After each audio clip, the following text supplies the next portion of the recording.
There we go. So we want to welcome you to our History Makers, Movers and Shakers program.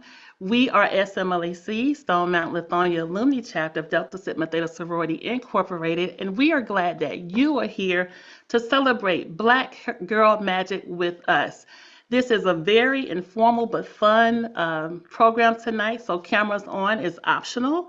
We ask that you lean in, be engaged, have some fun. Like I said, you don't have to be on camera if you don't want to. We have people monitoring the chat, so if you want to drop a heart or a comment, please feel free to do so. If you want to use the raise hand feature to ask a question, you can absolutely do that. We are going to ask that if you have questions for the panelists, however, that you wait towards the end. But if there's anything that comes up before then, please feel free to raise your hand or drop the comment in the chat. We're also taking attendance this evening, so if you could just avail yourself to clicking on the link when it's dropped in the chat so we can know that you were here. I have two amazing co-hosts in the persons of Dr. Sonia Strider and Susan McGee Crawford. I'm going to ask them to come up off mute and on camera to introduce themselves and tell you who they are in SM-LAC. But before we do that, I must tell you, I am Shannon McCoy. I am the second vice president of SM-LAC, and I'm so happy to spend this time with you on today. Dr. Strider? Hey, good evening. Welcome, welcome, welcome. My name is Sonia Strider, and I am the first vice president here at Stone Mountain Lithonia Alumni Chapter of Delta Sigma Theta. It is wonderful to see all of your lovely faces to help us salute our history makers, movers, and shakers. Thanks for coming. And good evening, everyone. I'm Susan McGee Crawford, Arts and Letters Chair. And our co-chair for Arts and Letters is Kristen Major, who's also on. And I'm just so excited for this evening, and I hope you all enjoy. Thank you, Susan. Thank you. I failed to mention, if you are looking for the attendance link, we haven't dropped it yet. So we're going to, okay? We will drop it a couple times during the evening program. And if you look into your gallery, you'll see people with a red background. They are our panelists. So make sure you look at their names. Take their names down. You may want to ask them some questions. You may want to hit them up on LinkedIn. You may want to network. I don't know. Black Girl Magic here. All right. So I'm going to go ahead and you see what's on screen. We have been honoring, celebrating our very own history makers, movers, and shakers here at SM-LAC. So I invite you to go over to Facebook and Instagram at the SM-LAC handle, which is at smlacdst.org. Like, share, and engage with our post. It's never too late. You see who we have on screen. These are the people we've been celebrating since February 1st. And a couple of these amazing women will be joining us on tonight for the moderated panel.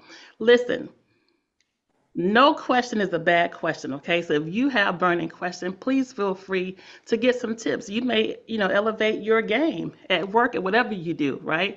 So we just want you to lean in and enjoy. Everybody okay before we get started? All right. We're going to keep rolling. Susan. Good evening again, everyone. The Black National Anthem, Lift Every Voice and Sing, was a hymn written as a poem by NAACP leader James Weldon Johnson in 1900. His brother, John Rosamond Johnson, composed the music for the lyrics. A choir of 500 school children at the segregated Stanton School, where James Weldon Johnson was principal, first performed the song in public in Jacksonville, Florida, to celebrate President Abraham Lincoln's birthday.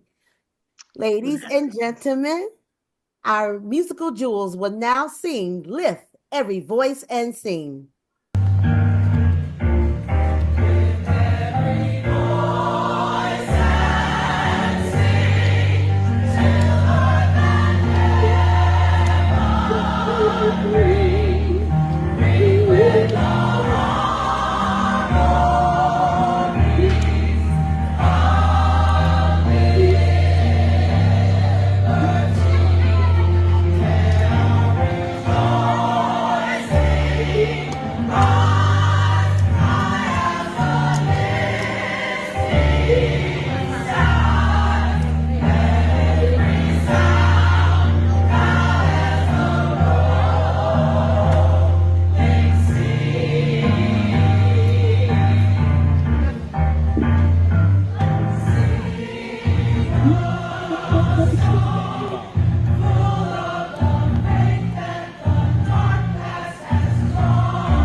I just love it when I hear that song. It just does something to me. I want to dun dun dun. Dun. Makes me feel real good to be black on February 19, 2025. All right, Sonia, you're up next. You probably have to unmute because you were singing "Lift Every Voice and Sing." I know. I realized that, and then I was like, well, what about that? So let's get right into it. We only have a little bit of time, and I want to make sure that we are able to get to all of our panelists. So, what I'd like to do right now is to get our panelists to introduce themselves to you and let you know who they are. And I will start with Ivory Hutchison. Just let us know who you are. Good Why evening, you're a history maker. Good evening, everyone. I'm Ivory Hutchison. I'm currently the corresponding secretary of SM-LAC. I'm also an engineer, and I'm a history maker because I am the first African-American female test engineer for Simmons Bedding Company, which is a billion-dollar industry, or billion-dollar company. All right, with the billions. Thank you so much, Ivory. Thank you for being here. And then we'll move on to Geraldine Smith. Good evening, everyone, and welcome. My name is Geraldine Smith, and I'm a history maker because I've been in human resources for the last 30 years, and I was the first vice president for the Society of Human Resource Management and have excelled in my field over the last several years. And I am currently serving as the chair of our Dual Leadership Academy for our chapter. Good evening, everyone. Wonderful, wonderful. Hey, Geraldine. Hey. So let's bounce over to Jaylyn Peabody Smith.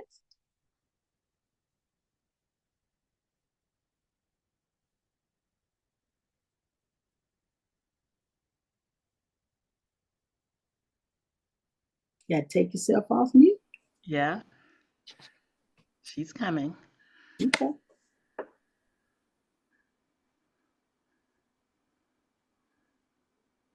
Well, while we wait for Jaylyn, let's bounce on over to Candace Walker. Hey, Candace. Hi, everyone. My name is Candace Walker, and I am a history maker because I am the first and youngest Black woman crime laboratory director in Georgia. I'm one of 6 Black crime laboratory directors in the nation, and I also led our agency to be the only locally accredited crime lab in the nation. In Georgia. Super duper good stuff. Now are you ready, Jaylyn? Nope, not yet. Okay. Well, we'll just bounce on over to our judge. Here comes the judge, Terry Thompson. Hello, everybody. I'm so honored to be here amongst other history makers. I'm Terry Thompson, and I'm a history maker because I've been practicing law for 32 years, and I am the first and only Black woman to have represented over 35 men and women facing the death penalty across the United States. So I've had cases from California to the Virgin Islands to New York in federal court, and I'm a proud member of SM-LAC. Oh, and I'm also serving as a judge. I guess I kind of left that little part out. I serve as a magistrate court judge in DeKalb County, Georgia. Thank you, Judge Thompson. Okay, are we ready now, Jaylyn?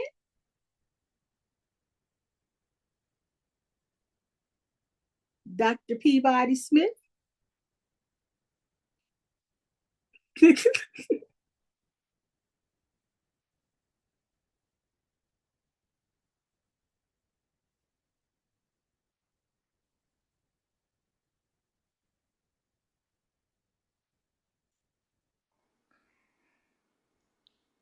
Well, let's get to some questions. I don't know who she's talking to on mute. Obviously, too. Can we unmute her? Our technology people, can we unmute her and help her out? We go. Can you hear me now? Yes. Okay, listen, I apologize. I serve as the executive pastor at my church, and we were wrapping up Bible study. And so I was trying to tell Pastor to wrap it up so that I can log off. So I do apologize. My name is Reverend Dr. Jalen Peabody Smith. When I'm listening to these women, I'm not really sure how I got to be a part of this group, but I am an executive pastor.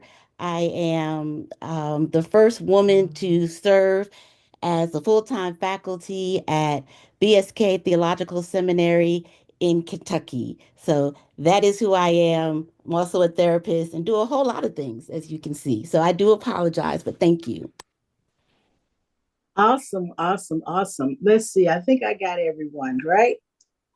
Yes. Okay.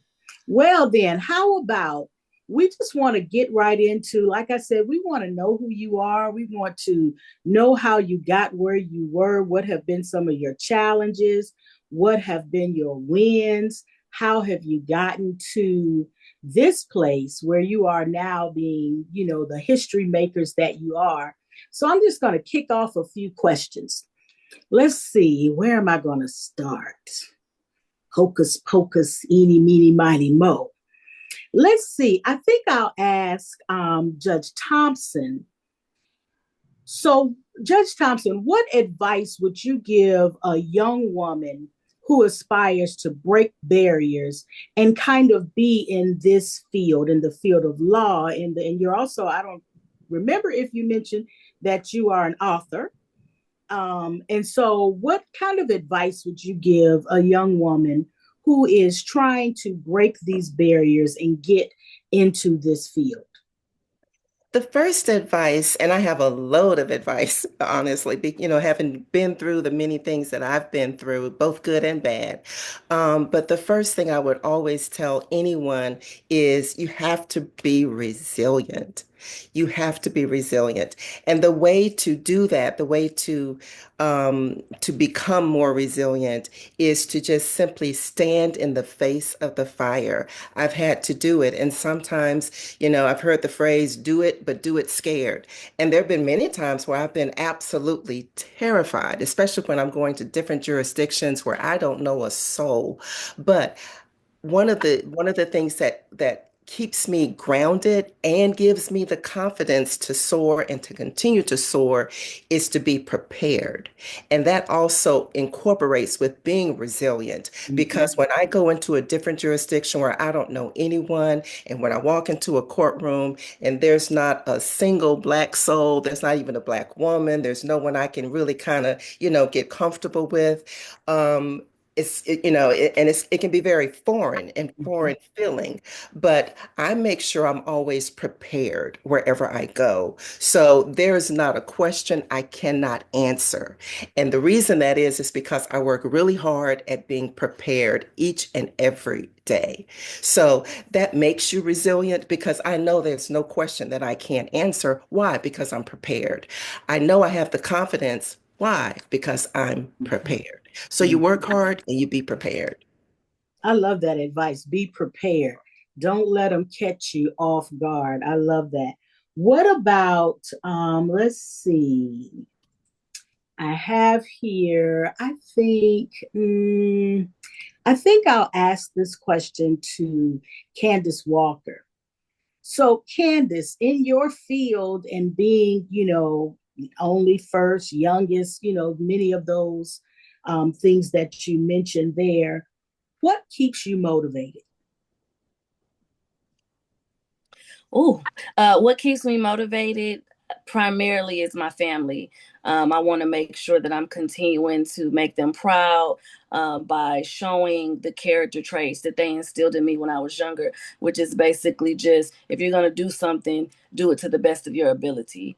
And so that motivates me in addition to I really am passionate about fairness, justice, and equity. And in the field that I'm in, it's not a lot of people that are at the tables that I'm able to be at sometimes that look like me and have the life experience that I have. And so I just want to make sure that I'm a voice for the people who are not able to be there.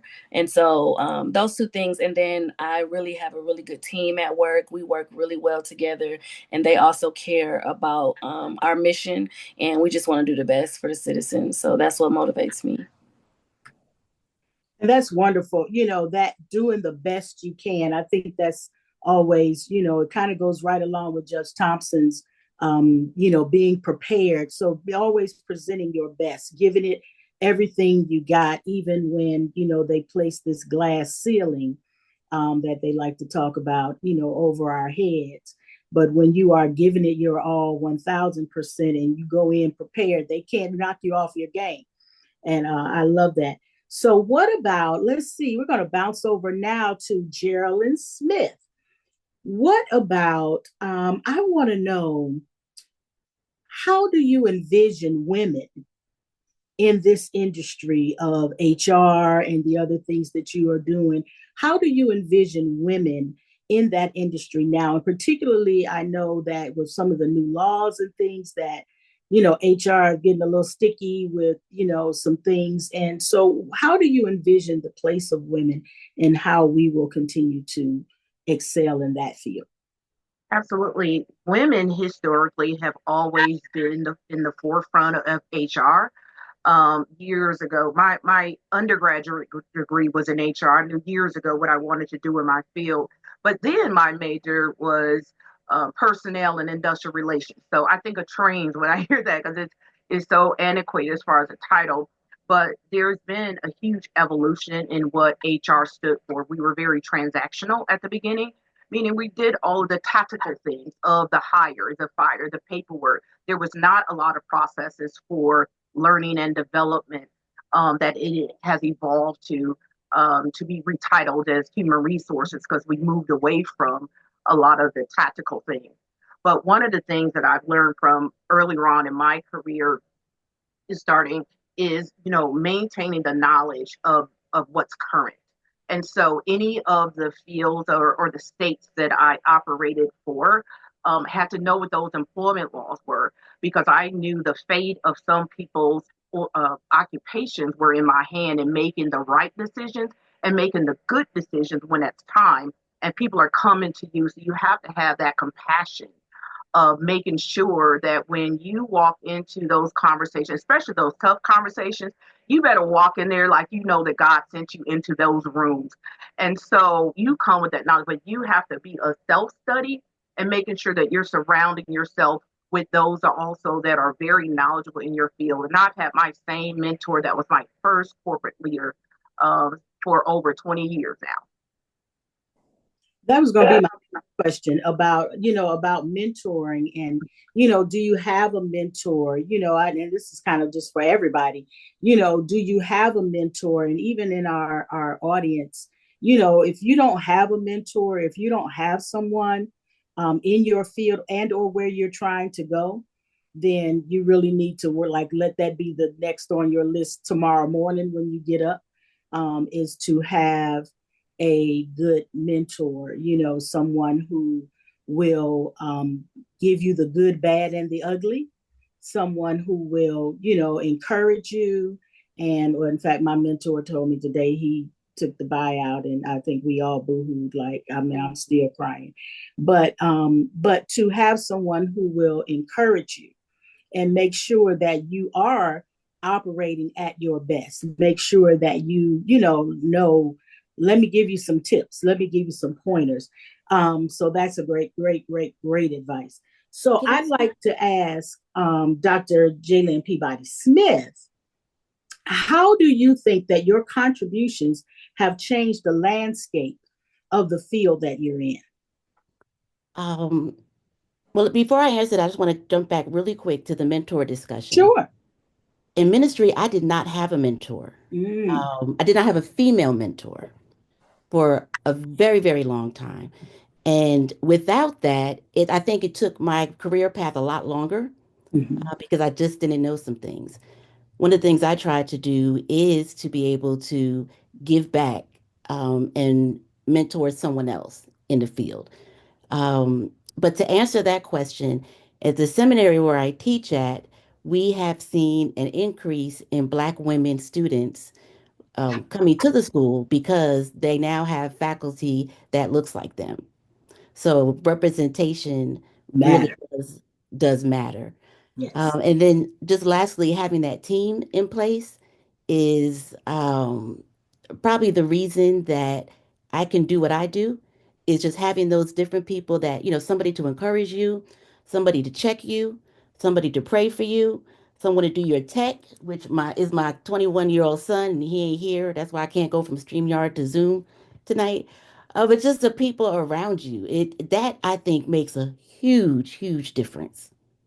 Absolutely. I think that they always say, surround yourself with greatness, surround yourself with people who, can help you get to where you want to be, and definitely those who will be truth tellers. I have a lot of truth teller friends, so I keep truth tellers around me because I want you to check me if I'm wrong, or if I'm getting out of place, or if I'm going down the wrong road. So I think that, you need to surround yourself with people who also have your best interest at heart and who also want to help you.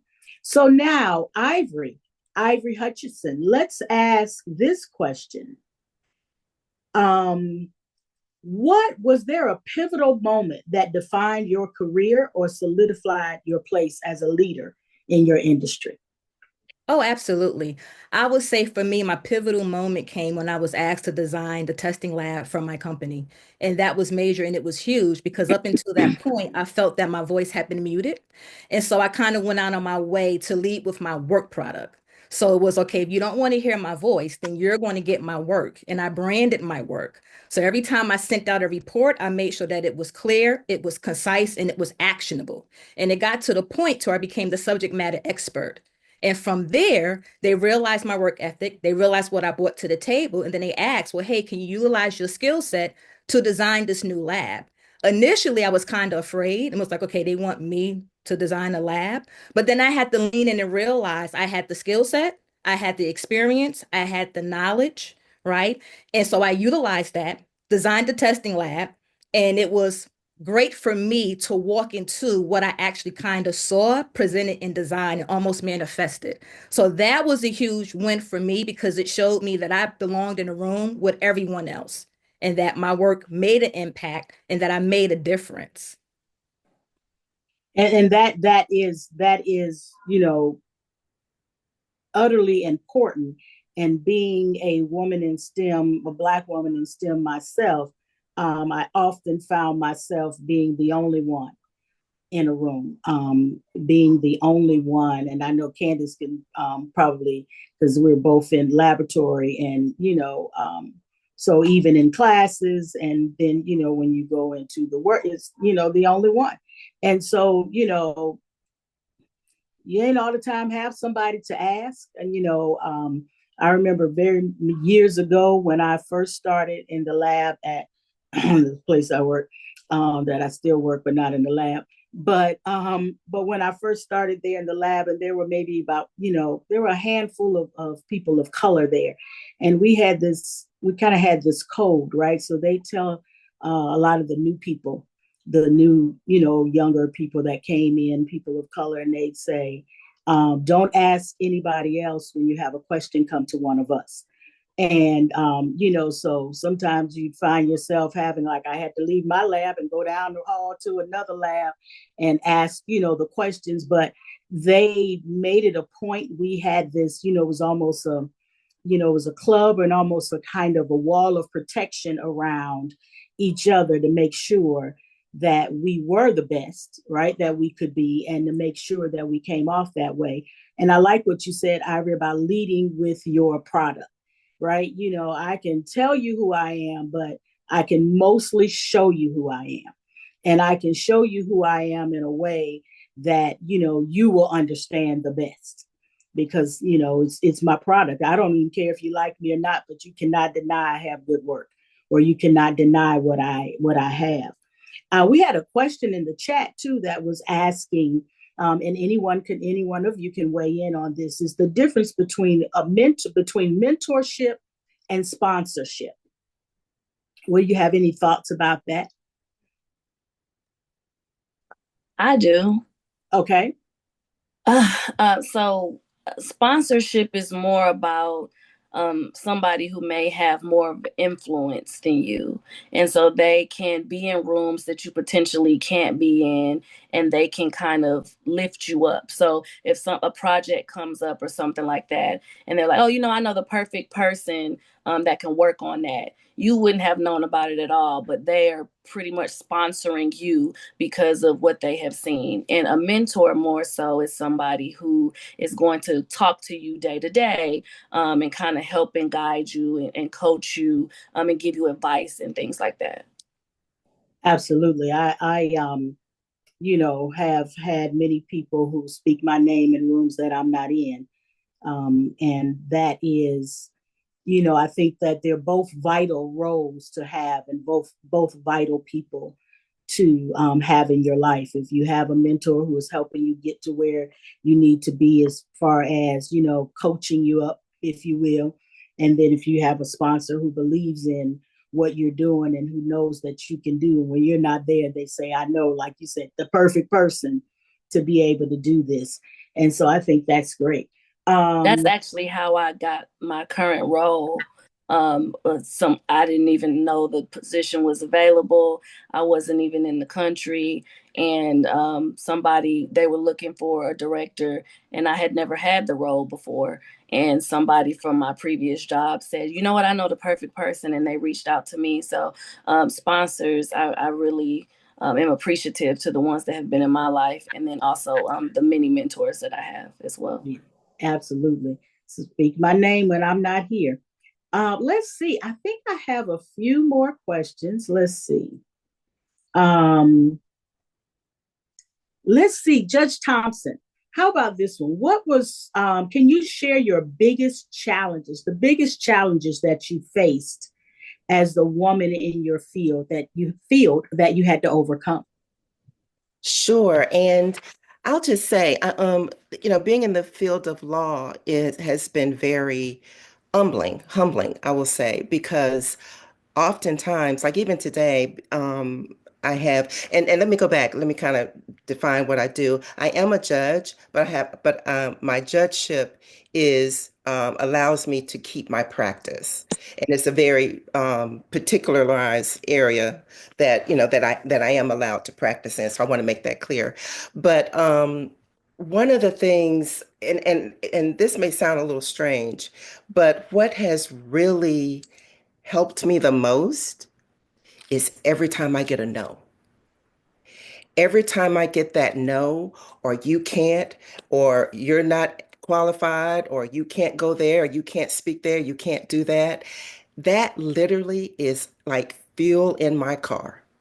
That just puts me on that trajectory because I I I I now know that okay, you don't want me to go any further, but let me just show you how I can just go through the roof and I just skyrocket. Mm-hmm. So there's been many times that I've been told no. Um, and I'll just share this real quickly. One of the things that I think would have broken most people is what happened to me in law school. And I had a white male professor. I received a pretty low grade. And I thought, well, I'll just go to his office and talk to him about why I made such a low grade. What can I do to get better? And he got right in my face, like inches from my face, and told me, you will never make it. You will never pass the bar. And he really thought he was trying to help me. So he kind of made it really soft. So why don't you just stop now? You don't have to spend any more money. I'm trying to help you. Just stop now because you can't do it. And after I got over that initial, oh, let me go sob and cry about it, man, let me tell you, what do you tell me that for? Because I made it my life's mission from that moment to just take it through the roof.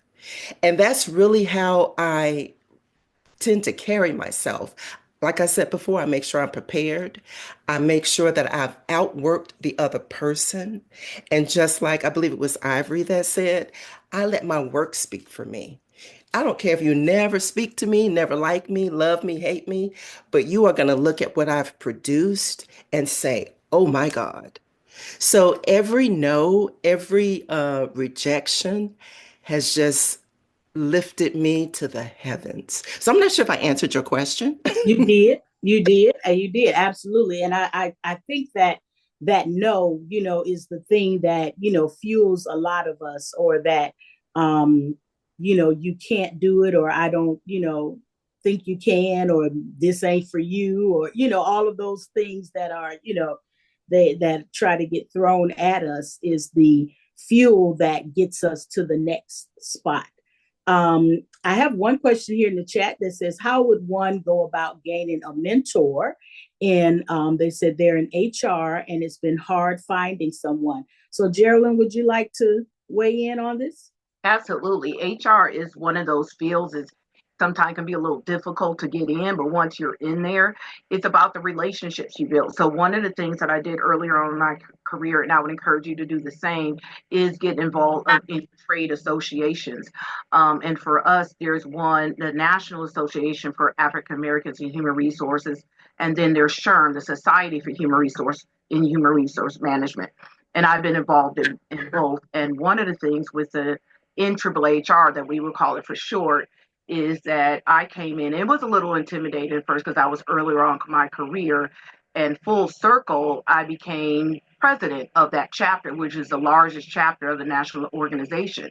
And so you tend to evolve and build those relationships. But where you would start is where HR professionals are gathering for our own learning and being that source of information, and then you build the relationships from there. So I would strongly encourage you to start there. Perfect. That's right. Get around, you want to be around other people who are doing what you want to do and who are doing what you're doing, and how you can connect. Absolutely. So we have another question. Were any of you told you were a DEI hire or affirmative action? If so, how did you navigate those waters? I was told the only reason I was hired was because I was a Black woman. Really? Um, because the school, of course, is very big on diversity and social justice and womenist theology. And but what I later learned was that person that told me that was the same person that interviewed for the job and didn't get it. And didn't get So I can't do anything about what other people think of me. The last thing I'm going to do is allow someone else's opinion to define me, but it just kind of motivates me to just want to excel in the field. So I know that I'm not, um, but I'm going to make sure that my work performance justifies that, says that for myself. Now, the hard thing about that in ministry, there are many talented, wonderful women in ministry, but pastors are still positions that are held by men. Tenure faculty positions tend to go to the men first. And I think that's why I think it's so important for as women to kind of support and uplift each other. And why do you say, well, I mean, I kind of think I know why, but I'm just going to ask you anyway. Why and or how, and I think I know why and probably how, but it is still so almost taboo or difficult for women to be leading the church, being in the pulpit, in those, kind of those areas, as progressive, and I do say that in air quotes, as we tend to be. Why does it still seem to be so hard for women to break into those positions? And I'm thinking it's probably the way it is with any other occupation. You have that old boys network, and they do that well. They're going to look out for each other. They're going to be purposeful about each other. We don't really provide voices for women. When I was a Southern Regional Chaplain, one of the things I did was to make sure that we put a devotional together and that we rotated women that were able to come on, because we can't just hear women on Women's Day. It has to be more than that. But quite honestly, we could do a better job supporting our churches. And when I say we, I mean women, because we're the ones, 80% of the people in church are women. We're the ones that are chairing the committees. We're the one that's running around. But when it's time to call a pastor, we have to be the ones to speak up and say we want to at least entertain the possibility of a woman pastor. And so again, it's almost the same way with, how come we don't have a woman president right now? There are still some that are very stuck in their ways. Oh, yeah. But we have a voice. And as we begin to support women in ministry, Black women in ministry, churches won't have a choice but to offer us those type of positions. Mm-hmm. I agree. I think, the more we speak out about it, the more we call it out, the more, notice has to be taken. Let's see. I think I'll ask this to Ivory Hutchinson. So what personal habits or routines do you have that you think have contributed or helped in your success? I would say for me, setting clear boundaries and not allowing work to interfere in my personal life, and then also not allowing my personal life to interfere with work. And being mindful of, hey, when I am at work, that, these are things that I need to be focusing on and doing. And then when it's time for me to get off work, it's time for me to relax. I'm off work. I'm not doing the, hey, I'm gonna get a little project in here or there. It's a hard line of no, because sometimes you will find that your work will start creeping into other areas of your life, right? Especially if you're working from home now that we, are doing Zoom or working remotely, you'll find yourself, okay, I'm going to do a little bit more. And then a little bit more turns into an hour. That hour turns into two. That two turns into three. And the next thing you know, you up at 2 o'clock in the morning working on a project that you should have stopped at 5 p.m. So one of the tools that I have is a timer. And so when that timer goes off, it's off. I love I that. also I need to practice set that timer. I also practice mindfulness, right? And so I have hobbies that I use to help me be balanced. So as an engineer, I'm extremely analytical, but I find things to allow me to be creative. So I color. So coloring is one of the things that I do to relax, detox, and to get out of my head and to stop always trying to analyze. So those are the things that I do. That's awesome, because that goes kind of right into this next question that we have in the chat, was that how do you practice self-care as you navigate toxic and hostile environments? And I think I'll ask that of Geraldine. Yeah, I was about to I was like, yeah, I need to chime in on that one. In the HR field and having been on both sides of that. And for me, one of the things that I've had to do in a lot of my positions is handle a lot of employee relations. So I had to deal with a lot of people's issues. And sometimes when they come and there's two people and they're on opposite ends of the spectrum as far as the east is from the west, and somewhere in between there is the truth. And having to navigate through all of those issues is, how do I feel? How am I feeling? So one of the competencies that I had to build up a long time ago was that self-awareness. So I know when, you can't take it personally, but you're human and you're not a robot. And so you have to be self-aware to know when you are getting to a certain stress level, or when you're in a position where you cannot make objective decisions. Because in HR, that's one of the main things that we have to do when we are handling, issues that employees come to us with, is how do we handle this objectively? And even as a human being, there is always some subjectivity in there, because we all have our own biases that we bring, and experience and beliefs that we bring to the table. But we have to take off a lot of hats to ensure that we're giving, the best possible decisions, and having some compassion there as well. So I think, as far as how do you maneuver through those toxic, environments that are created, is to be self-aware. And you have to take a temperature on, is this the right spot for me? Right? Because everybody will have that brick wall that they'll get to say it's not worth it. And before you get to that point, how are you contributing to whatever that environment is? Are you tolerating it? Are you speaking out against it? HR is supposed to be that place that you can go to when you're having issues, especially if it's the supervisor that's causing that toxic work environment for you. But certainly be self-aware and report it out, to make sure that it doesn't. So it's supposed to stop, and what's supposed to happen. But when it doesn't, then you have to make that decision on what is the best move for you to take care of you, because there is no job that's going to be worth your mental peace. And when you get to that point and having to make a hard decision. And I think sometimes as women, it's really hard for us to draw that line, draw that boundary. That how much of this will I take in? How much of this will I take home? You know, all of that, because I think that for so often that we are in that still proving ourselves mode always. And it's harder, I think, for us to draw that real clear boundary. And it's so important to make sure that you protect your peace. Because now I think it's Can I add to that as a therapist, if I can? One of the things that is really important is having your best self. Because when you feel good about yourself, you're going to do good work, you're going to make good choices.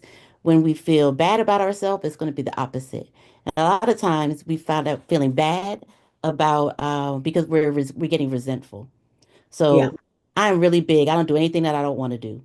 Everything I do because I love it. And if I stop loving it, or if I stop doing it with excellence, then I stop doing it. that's the same for me. Yeah. When for Lent, one season, I just gave up all the stuff that I was doing, and I only went back to the things that I missed. Because if we do things that we don't want to do, again, it increases resentment, and that's going to come out in our work and everything that we do. Mm-hmm. Somebody asked a question about do we ever make sacrifices?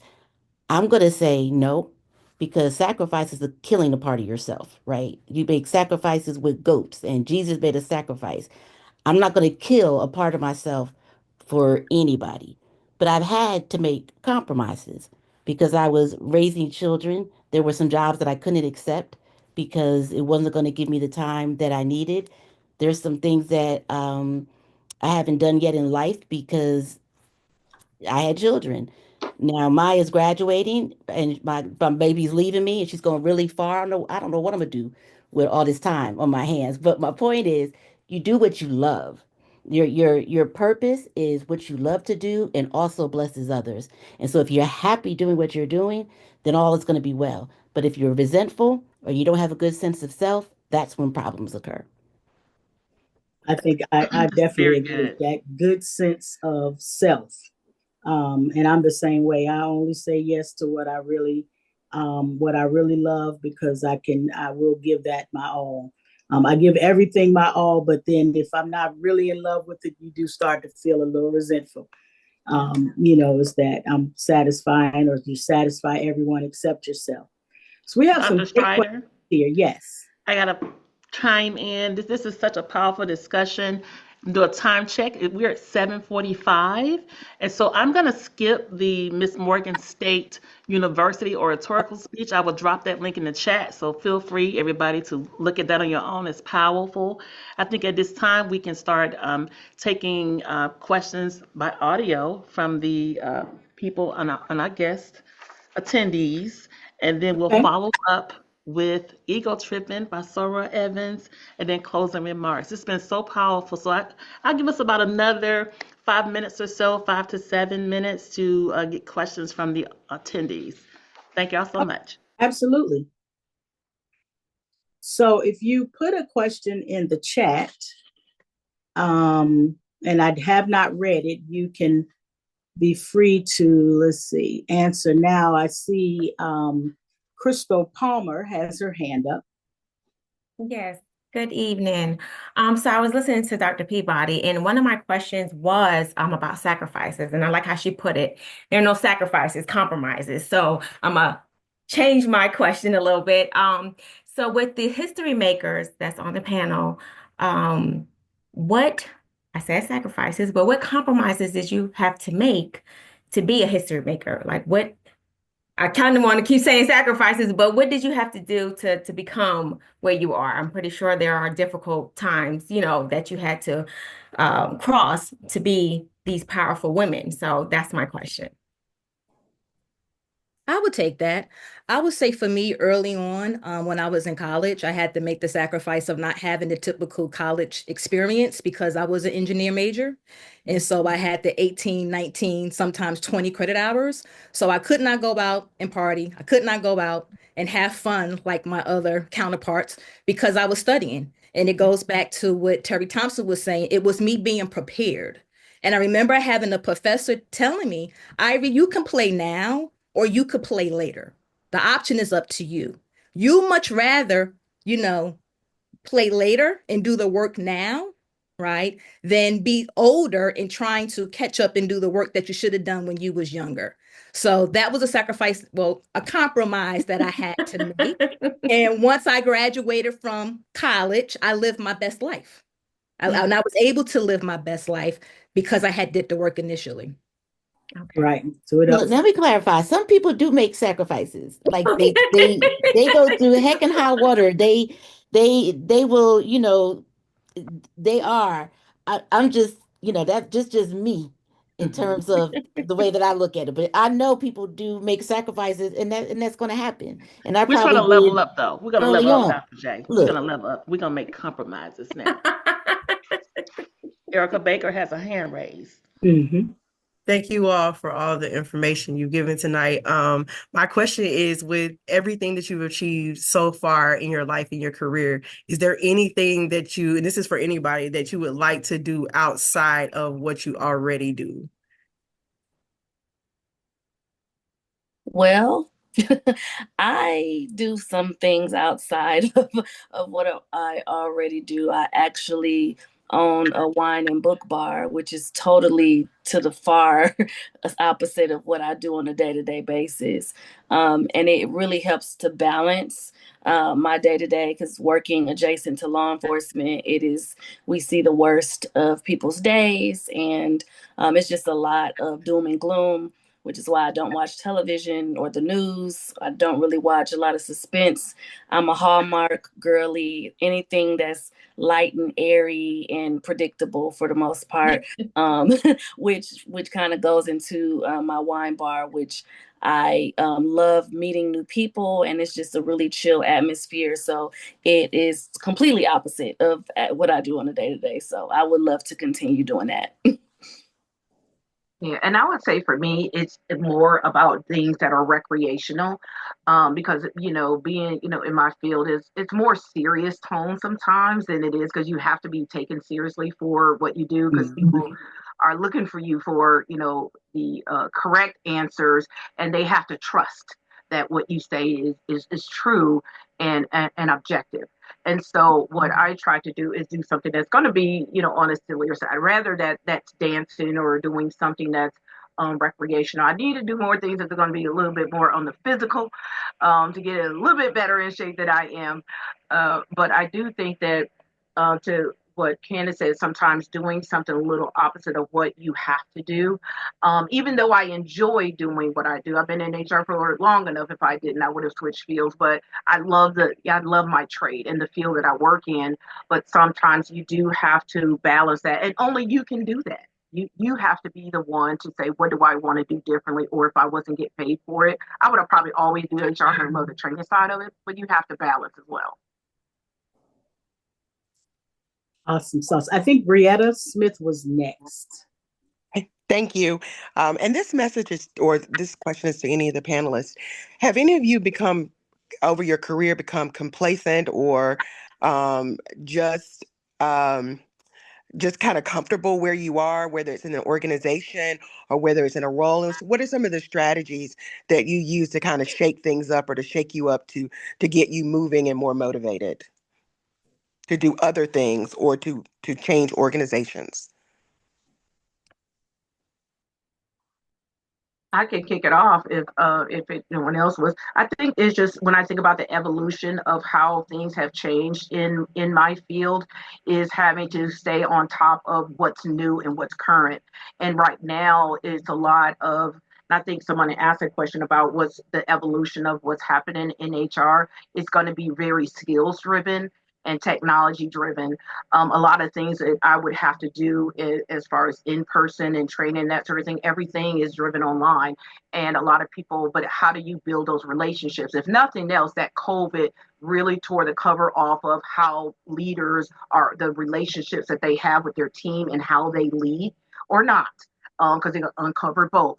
But I think it's on how we build those relationships and just making sure that you're upskilling in your craft. And I've had to do a lot and go back to school and go back and get certifications and recertifications because your field is evolving, and I have to do that every other year or so. I think we had, I think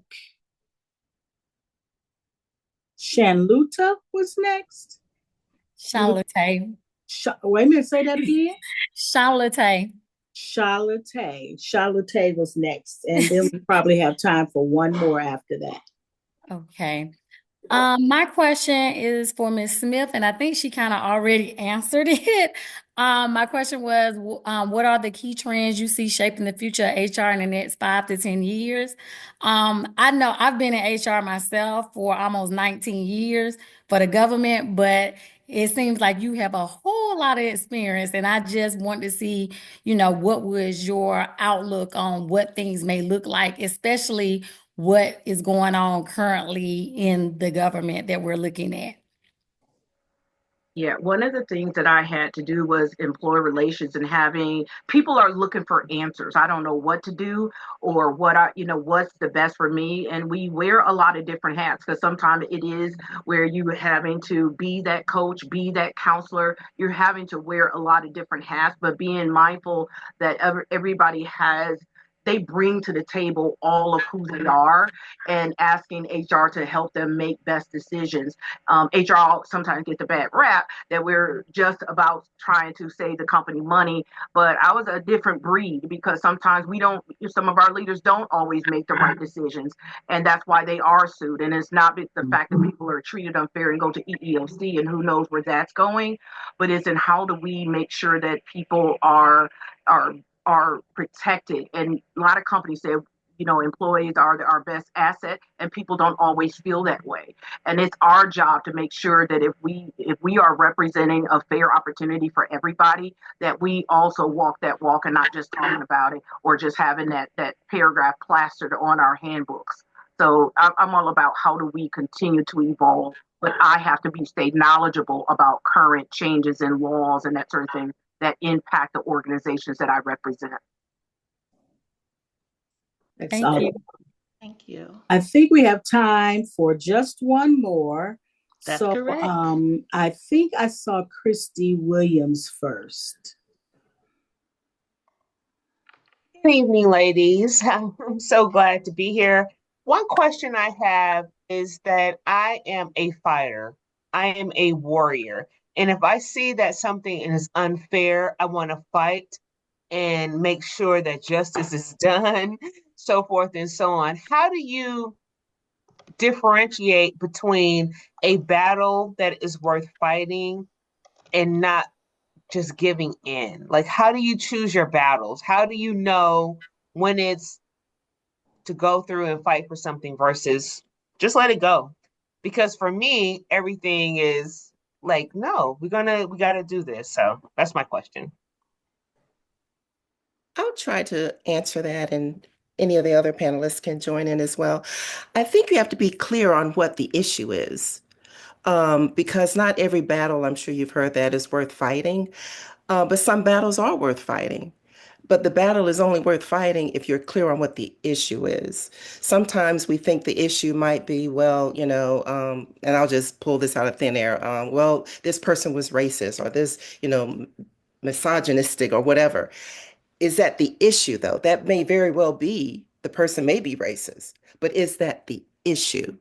So I always, even when I come, across, whether it's opposing counsel, whether it's someone in the courtroom, whatever it is, if I feel like there's there's a lot of tension there, or, that person has said some things or filed some things, and I got to address it, I take a pause and let me define what the issue is. Am I getting my emotions all riled up because I don't like the way they said it or what they said or who they said it to?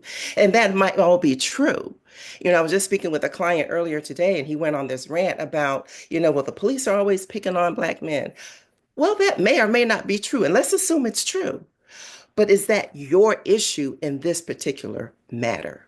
So get clear on what the issue is. And I think once you get the clarity, you can then make better steps and better decisions about whether or not you need to respond, how to respond, when to respond. Do I need to, let this sit for a minute, or if I need to respond at all?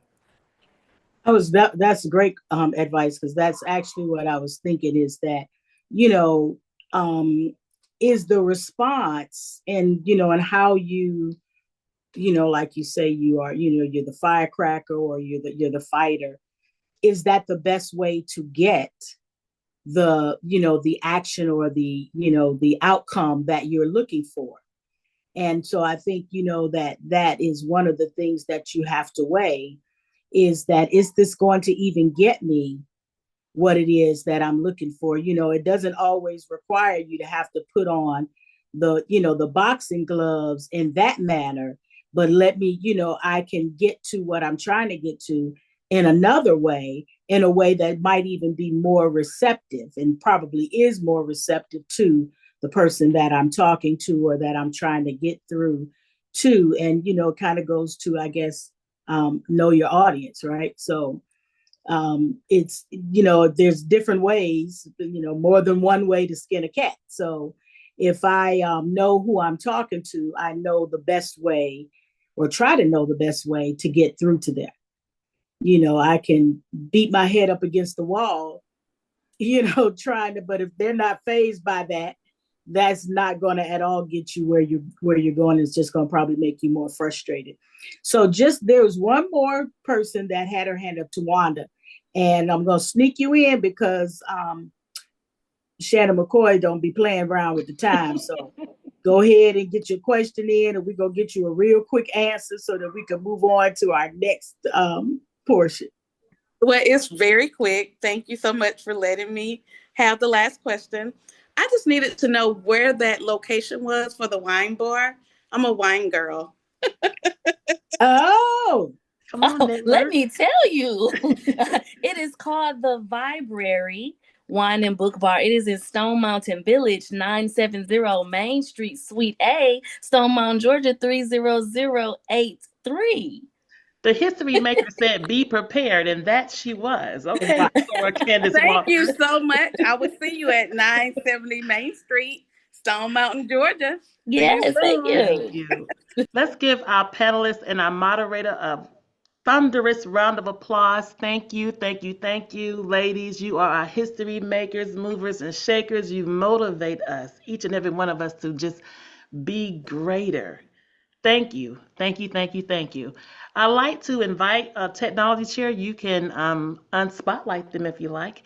We want to bring our artist, Tanika Evans, in. She's going to give us a little bit of ego tripping by our very own beloved departed soror, Nikki Giovanni.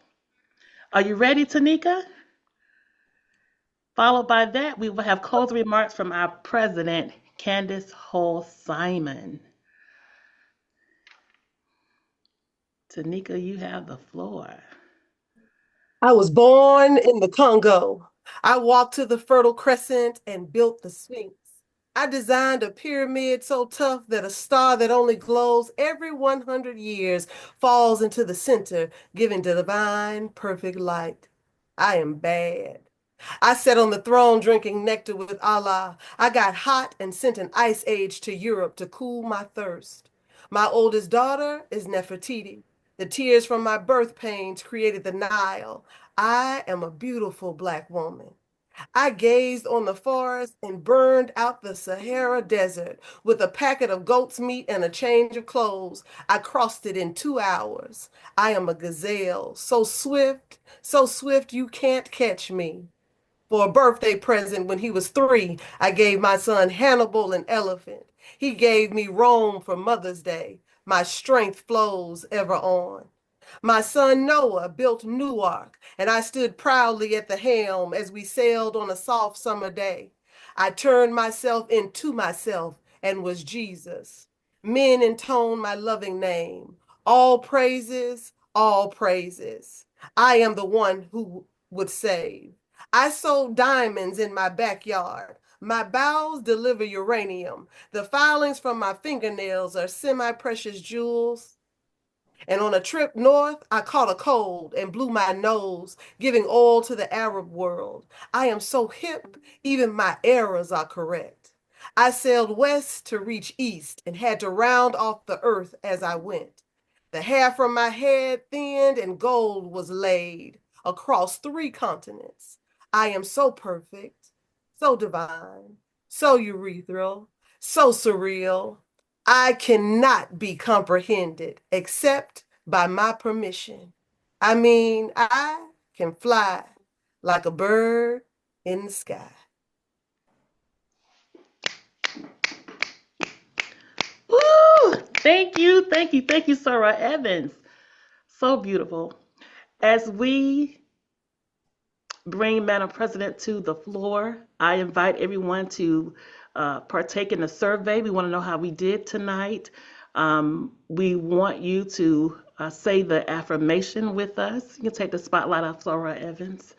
Um, we can say it together before Madam President comes forth. And it's just simple. You can come off mute and say it with me. It's very easy. It's in the chat. I'll say it first and y'all can say it with me. I won't allow racism to distract me from my greatness. Y'all ready? On the count of 3. That's a good number. 1, 2, 3. I I won't won't allow allow racism racism Racism to to distract to me distract me from my from my greatness. greatness. Right on. Come forth, Madam President. You have the floor. Thank you so much, Shannon. And what a wonderful, wonderful way to spend the evening. This has been really exciting and inspirational, and really invigorating. So I've really enjoyed the opportunity to be able to celebrate our very own history makers in our chapter. Such wonderful nuggets of wisdom from each of the panelists. And of course, to culminate with that poem by Sora Evans, what an amazing way to celebrate our history. So we are intent on celebrating Black history 365 days, but especially in the month of February. So thank you so much to Sora McCoy, Sora Strider, and everyone who had a part in bringing this together this evening. And what a great way to just add emphasis to this really important month and really, with everything that's going on, all the more meaningful and valuable and important it is that we recognize and remember the greatness of our people and to be able to celebrate one another in that way. So thank you all for taking time out of your evening to spend with us and to be part of this awesome occasion. And we look forward to seeing you at some of our other community-facing events that are coming up here soon. So please continue to follow us on social media so that you'll know what we have coming next. But again, thank you for being here tonight, and God bless all of you. Thank you, everybody. Please, again, like, engage, and share our History Makers post on Facebook and Instagram at smlacdst.org. We appreciate you, History Makers, Movers, and Shakers, because we all are.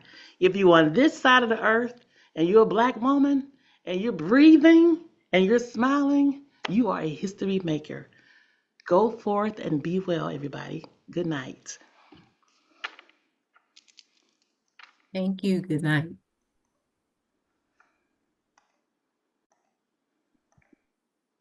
Thank you.